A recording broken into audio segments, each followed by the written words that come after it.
All right. This is my project truck, 4.5 liter Cummins 4-cylinder and a 01 Ram. I'm going to do a cold start. It did not plug it in. It's 5 degrees out. So let's see if it works without a grid heater. See what the coolant temp is here in a second.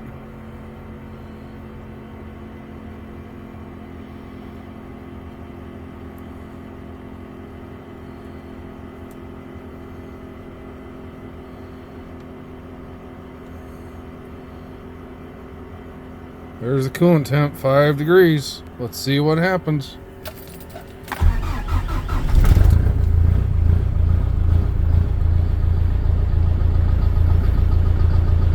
She's not happy, but she started.